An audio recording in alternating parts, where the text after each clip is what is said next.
here's the bottom line up front. I went from Penn State to the state pen. I met my husband in prison, so that's really the story. I said to the pastor, I feel like apostle after all of these years in public service. And I will tell you, and I'm sure I'll repeat it, I can be here because my staff isn't here. That's a real reason I can get to spend this day with you. I consider myself a learning leader over all of these years. I'm still learning. And when I think about being in public service the years that I have, I prefer to say I've been in it for more than 30 years as compared to the next decade, which is the truth, more than 40 years now. It's really amazing how time flies. My parents said I would end up in prison. They never lied to me, and that's exactly what happened. In these positions over the years, I have seen things I wish I had never seen, and I've missed seeing things I wish I had seen. So I remember very clearly the first time as a young woman in a state prison, working in a state prison, the first time I saw an inmate hang up, and he was successful, if we could use that term, relative to ending his life. I remember seeing a woman self-incinerate. She stood in the middle of her cell. She put Vaseline across her entire body, a small pile of paper, and she stood on that paper and lit it like a crucifix. She self-incinerated. I've seen death on duty for or involving my own staff. So I've seen a lot of things, and I know that we all have seen a number of things perhaps you wish you had never seen, but were a part of. So if we all sat in a circle and talked about what it is we saw over Pay Period, I think it would sort of move the earth on its axis because we see and we experience so much. When people talk to me sometimes about leadership style, it's nothing really that I sort of resonate to, but what I do talk about all of the time are my non-negotiables, and I figured out what those non-negotiables are over these years, and I suspect you have as well. So in this presentation, I'm going to refer to my own non-negotiables. And I chose this title, 1,000 Words, for a couple of reasons, not the least of which is I can talk 1,000 words, but I'm not going to do that to you because we have other presenters who are going to follow, but also because we have a time limit to respect, and I want to be able to do that. So what I chose to do was express these non-negotiables in terms of graphics where there are no words except the words that I will place to each of them. So what does this look like? Now, I'm not going to ask you that.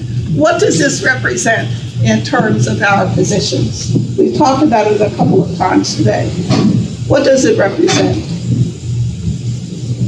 Is there somebody behind me? What does it represent? Chain of command. Hierarchy, chain of command. Yeah, structure, right? So when we have an emergency, it is very clear to staff who's at the apex of this graphic. And I use it every time I have the privilege of conducting an onboarding and administering the oath to new officers, and I certainly do consider that a privilege. But what I really do is invert the triangle. So I usually draw this on a flip chart, and I ask the young officers, they're young in their experience, but the truth is, for most of the officers I've onboarded, I have shoes older than anybody in that room. So I will draw something like this on the flip chart and ask them what that represents in terms of their current thinking as the first couple of hours as newly onboarded officers having taken the oath. One officer once said he thought it was a slice of pizza. I understand that, but that's not what I was trying to get to.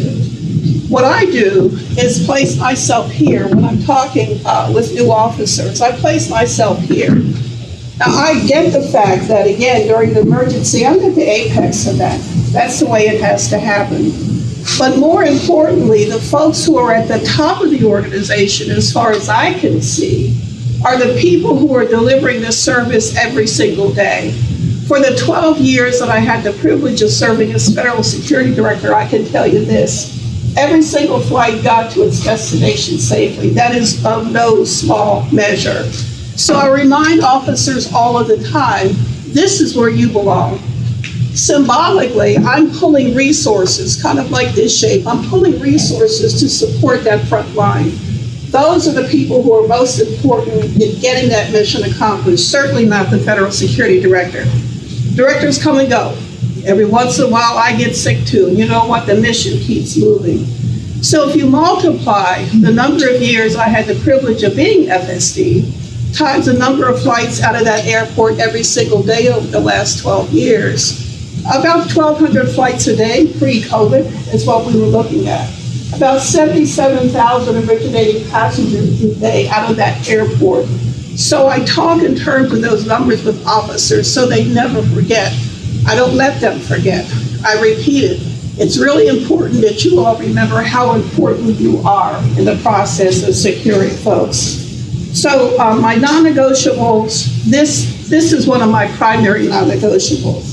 So let me tell you that when the triangle gets inverted, I think about humility all of the time. So for each one of these graphics, there's a story. And I will tell you that public service, as you know, gives you opportunities all the time to remind yourself how unimportant you might be in the process of things. And I have worked for people, for leaders, for bosses mostly, who thought they were the most important people ever. And I will share with you, when I left one organization, Heather asked the question earlier, and I think it came up. Did you leave? Why did you leave? I left because it was one of the most vile, in terms of its spirit, one of the most vile organizations ever. I will also share with you, when I left, I was presented with a beautiful leather portfolio. A beautiful kind of thing to carry, but that's not what I do. I just use legal-sized tablets or a journal. So I took it back to the store and was surprised as to how much it cost. But that amount of money allowed me to buy the watch that I'm wearing today. It's a Mickey Mouse watch. So I bought this watch to remind me of the organization that I had just left. So within that organization, at one point early on, I was the executive assistant to the person at the Apex, the jury, the executive jury. So it was my job to put together a program for an annual dinner that was held at that state's largest institution. And for dinner that evening, I was seated at the head table only because I had to tend to the boss, right? Make sure his notes were ready and then the podium was the right height, the whole thing. So the inmates of the culinary program served us that evening. And they had a very crisp culinary whites, and they moved along that head table. And I'm making sure he's got his notes, he's getting ready to go. When I tell you, he looked down on the audience from that elevated podium, I'm telling you, he looked down on that audience, poor thing. So as the inmates served the food, all of it had been raised in that facility to include the steak and the gargantuan baked potatoes. So the inmates came along and served everybody in the head table. And when the director received his potato, he said to the inmate who was serving on his way back down the line, he said, I'd like some more butter for my potato. And the inmate stopped and he looked down at the director. It was interesting to see that juxtaposed position, but in any case, he looked down on the director and he was quiet for a few minutes. The director said, I said I'd like some more butter. The inmate again looked at him. He said, one potato, one pat. And he kept moving. The director was stunned. Now here we go with humility, right? So the young man moved back up the table, and I thought to myself, he's going to be in restricted housing tonight, just as sure as my name is Mary. Came back down the line, he cleared his throat again, just like this sister did, cleared his throat again. And he said, did you hear what I said? And the inmate looked at him again, he said, yeah, you said you wanted some more butter. He said, one potato, one pat, sir. That's my rule. So he looked up at the inmate and he said, do you have any idea who I am? I am the commissioner of all of these prisons. This entire system is under my office. The inmate looked down at him again, very, very quiet. And he said to the director, sir, do you know who I am? The director said, no, I don't know who you are. He said, I'm the dude in charge of the butter. So the lesson there, this is a true story. That man's probably still locked up in segregation. In any case, isn't it interesting how power can shift so easily when you see something that you need and somebody else is running it? So it's really important, I think, to remember our humility. It certainly is a very, very important lesson for me, and I carry it with me constantly. I've not had the opportunity to work beyond corrections, with the exception, spent 30 years in corrections and then 12 years with U.S. Homeland Security. One of the things I've noticed over the years is how people go to Baskin-Robbins and order vanilla or chocolate ice cream, which is just beyond me, because there are 29 other opportunities. Where's the diversity of your thinking? Life is short. Go ahead, order another kind. You can always get rid of that and get your vanilla or your chocolate if you want. But the point here is, when we talk about diversity, we're not just talking about it in terms of black or white. That's an old conversation. As was mentioned just a few moments ago, we're talking about life experience. We're talking about educational pursuits, where a person was raised, how a person was raised, where and how a person worships. Those are the demographics that I'm talking about. Now, for boomers or older boomers, such as myself, we tend to talk about those demographics, black and white, but for the millennials, as has been mentioned, there's sort of this cacophony of diverse ideas and inclusion that is talked about very, very differently. So the point I want to make here is, in terms of Baskin-Robbins, and there is a point here, if you hire people who only look like you and have only had your experiences, what's likely to happen is that those individuals will have looked out of the same windows and only seen that possibility in terms of solving or addressing an issue. If, on the other hand, you take the opportunity to hire 29 different flavors, however you want to interpret that, then you have this incredible team of people who will be able to address with your leadership anything that is placed in front of you. You don't have to necessarily hire somebody who's had your same experiences. I would not want to hire anybody like me. One of me is plenty for the universe, Lord knows. It is just like, if you don't have a person who has different experiences, and that person, or all persons have looked out of the same windows all of their careers, it is like sending, like sending the sword to a person, to an officer's home when he or she has been injured. You don't send the sword. You look for another flavor. You look for the peer support group to send. You look for your psychologist to send, and God forbid, you look for your chaplain to send. So there are all kinds of folks and experiences from which you can draw to make sure that the troops are taken care of. Having a different view is very, very important. What does this represent to you? I know what time it is. What does this represent to you? Say a meeting. Yes, Lord knows we never have enough. Say?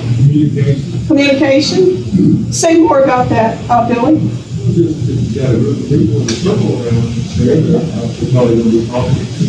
Right. Pre-COVID. No doubt.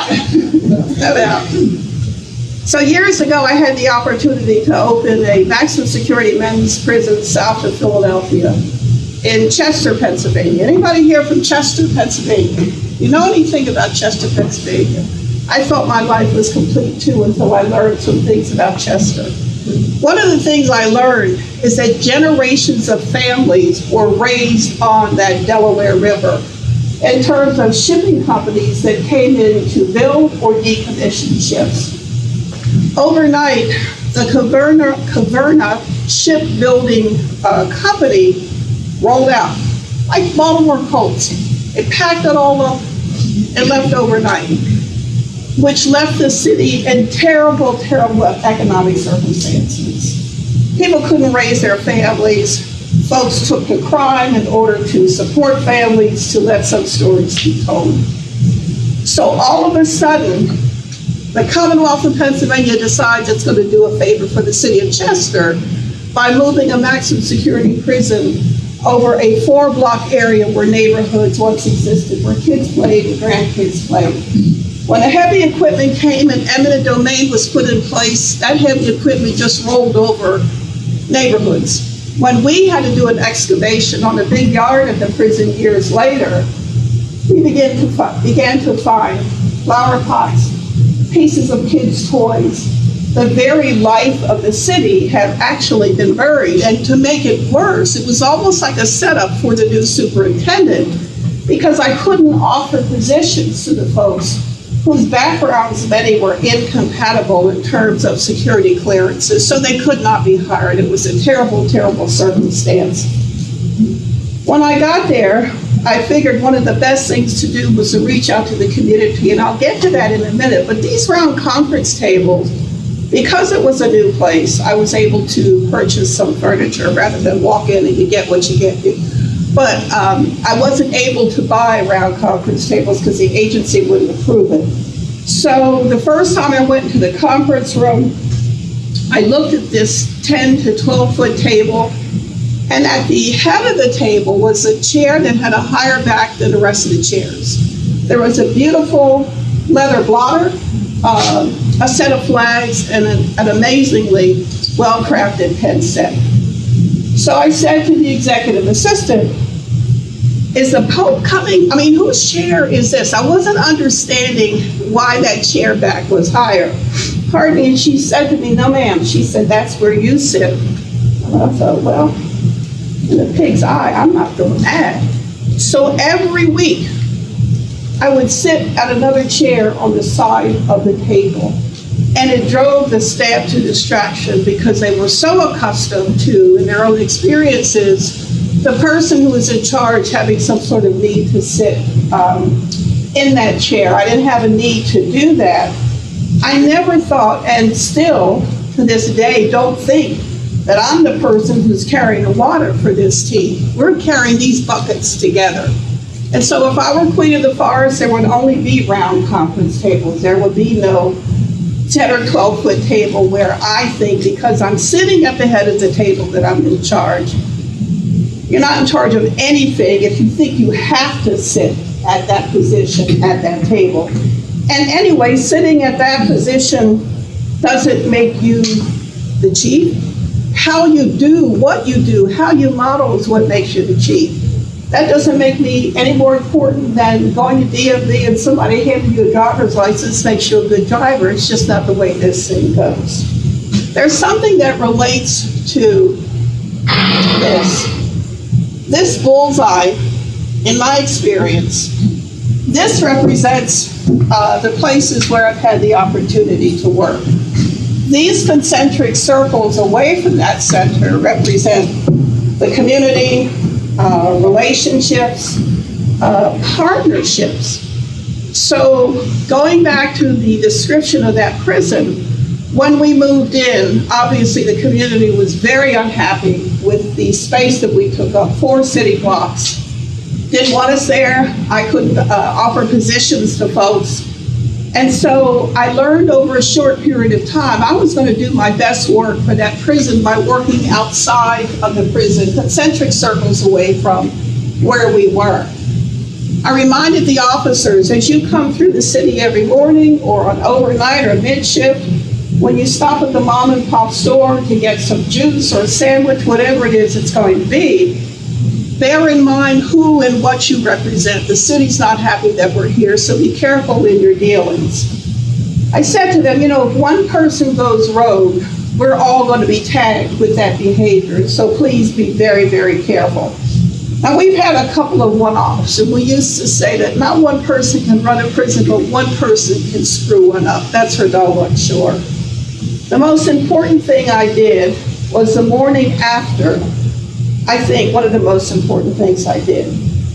The morning after, a young police officer met his end while he was on shift.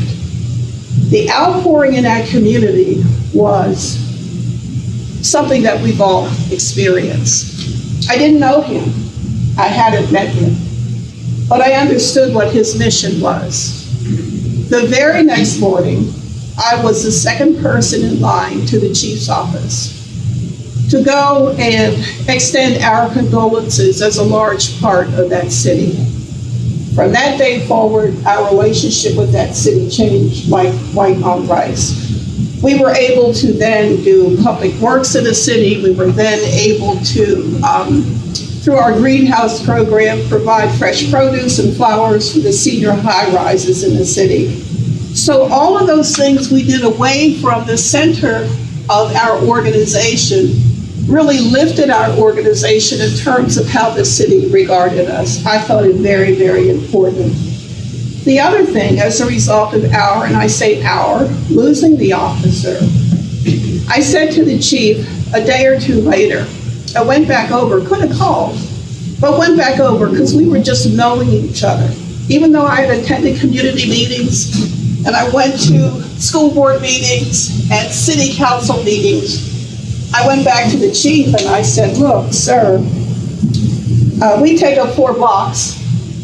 We do about 4,000 meals a day. Now, it might be an unusual invitation, but I would invite you to offer to officers who will travel here to the city to pay respects to the officer. If you want those officers who are visiting for a day, day and a half, they can park the 4 blocks along that prison. That was up to me, who was authorized to park there. That's what it's great to be a leader in those kinds of moments. Different than other days that it's great to be a leader. So I went on to say, in addition, sir, don't worry about feeding them. We'll take care of that. We know how to do thousands of meals. I was shocked when the chief took us up on the offer. Again, one of the most important things we ever could have done in terms of our place in that community by working concentric circles away from the organization. This was mentioned earlier today. What does this represent to you? I keep thinking there's somebody standing behind me that you're looking at. What does this represent? Climbing the ladder. Can't sneak daylight past you, that's right. Climbing the ladder. What else does it represent? Promotion? More work? Who said support of the people? Can he go 10 minutes early? He wants to stay the whole time. He does? I can feel that. So, exactly, the support of the people. The higher you ascend on the ladder, the more exposed your posterior is. I'm just saying. So you have to bring people with you. As earlier mentioned, I could be here today because my staff aren't here. In leaving the position from which I'm transitioning, because I'm currently wearing 3 hats. My deputy retired in August. I'm still functioning as a federal security director and transitioning to a regional security director. And I said earlier to a colleague in this room, you know, people have said, I know in my career, that woman's got 3 heads. I know somebody has said that. I can tell you I'm triple-hatted, so they weren't telling the truth about me having 3 heads. The great thing about this in a current circumstance is leaving a position, you know, the man talked about when to hold them and when to fold them. Leaving a position and moving on to something else. And if you wear a 38, you might want to try on a size 40 and grow into that position. Your staff are going to rally to you and help that happen. The worst thing about leaving a position, work is work, but it's about leaving the people, but their encouragement and rally to this new position where I am even more exposed is a great, great experience. You have to bring folks with you. There is no getting there by yourself. It just doesn't happen that way. So when you are modeling and you've cultivated trust in your staff, when you're modeling certain behavior, remember always the people who are going to follow you up this ladder. You really have to be, I think, transparent and authentic and behave in private the way you present yourself in public. You have to let folks know where the rocks are in the water. So there were two nuns trying to cross the water. One was much older, about my age probably, and she said to the younger nun, who was very impatient about crossing this raging water, she said, "Sister, don't be in such a hurry to go across that water." And the younger nun, a millennial probably, the younger nun said to the older nun, "But sister, I gotta get across. I don't have time to wait for you. What are you doing? I'm out of here." She jumps in the water, this raging white water. She does make it to the other side, but she's beat about on the rocks by the water. She drags up on the other shore. She's exhausted. She's drenched. And when she crawled up and looked up, the older nun was standing there. Just the hem of her garment was wet. And the younger nun said, how did you get here? Completely out of breath, nearly drowned. And the older nun said to her, "I know where the rocks are." And if the younger nun had listened, she wouldn't have had that experience. We can't let our staff have those experiences. However we figure it out, however we repeat the mantra that was talked about earlier to encourage folks to ask those older and model that you really want folks to ask you about their experiences is really, really important. It's a giving heart kind of thing. It's a spiritual thing as far as I'm concerned. So finally, we've seen this graphic before. Actually, an inmate painted this for me as a going away gift. And he said, what are we going to do now? Now you're leaving. Who's going to follow? We remember, and it's been said today, a boss says go, and the leader says let's go. So participating in the daily operation, even in our elevated positions, is absolutely critical. Leaders have to immerse themselves in the day-to-day operation. I used to tell the officers on the floor at the airport, nobody can move a bin better than me. I was only certified to do one duty on that floor, and I carried it out, but my favorite thing was moving bins. If it appears that I can see further, it is only because, as you know, we're standing on the shoulders of people who have gone before us. There's no way in the world we get to where we are by ourselves. I think we have to use the power of our presence, the power of our positions, never confusing what power actually means. We should use our power not as an example, but an example of what we can accomplish when we've gotten to a certain place. Power is really a word I don't ascribe to, but it is a word that we use in our world. But the power of silence is something else that can happen. So think about all of those things that the deputy chief talked about and pulled out of his toolkit earlier today. One final thing. The legacy that I hope to leave is my favorite biblical: to do justly, to love mercy, and to walk humbly. I think about the director who demanded more butter and the inmate who put him in his rightful place. Leadership is not beyond any of us, and you all demonstrate that every doggone day. I think that the communities you serve are fortunate as a result of your interests and your expertise and the spirit that you carry with you. In an institution, in another place,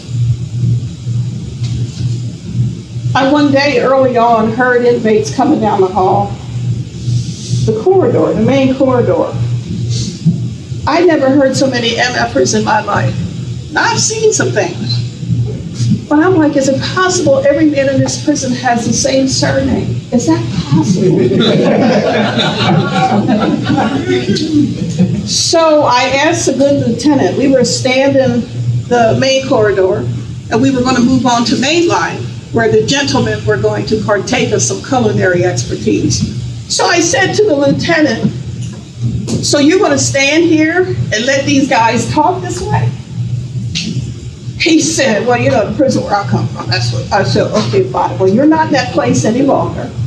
And I think, call me crazy, I'm sure you do, but I think that verbal violence leads to physical violence, so I'm not having it. We're not going to stay here 8, 9 o'clock at night doing reports about incidents, people jacking each other. We're not going to do that. So I asked him if he had the Alpha roster in his pocket, and he did. That was his first mistake. So he hands me the alphabetical roster of all the men committed to the prison. Pardon me, and I called a group of men over, this MF group. And I said to the one young man who was the spokes inmate, I said, I want you to take this roster and look on the M page and tell me if you see a man whose last name begins with Love. He started looking, I'm thinking, I can't believe this guy's doing this. He said, no, there's nobody on here whose name. I said, okay, look on the F page. He goes back to the F. I asked him another question, just as clear as day, and he was shocked. He said, no, there's nobody with that name. And I said, okay, then you all need to stop using that language. It's not going to happen here. He handed the roster back to me. He turned to his homies and he said, that woman's crazy. And if that's what he wanted to decide, it's okay with me. At the end of the day, that institution ended up having the highest program participation. We had more promotions from entry-level officers, correctional officers coming up through the ranks than any other institution in the Commonwealth. The lowest assault rates, the lowest contraband rates. I think it means something. To walk your walk the way I know you know how to do is exactly the way I would encourage all of us to continue in our careers. And so, because my time has expired, I would ask you, please, just money. And if we get any more money, it's going to go to somebody else's favorite charitable organization. Thank you all for your time and your interest this afternoon. I appreciate you. And there's all zeros back there, so I got to get the hook on that. Thank you.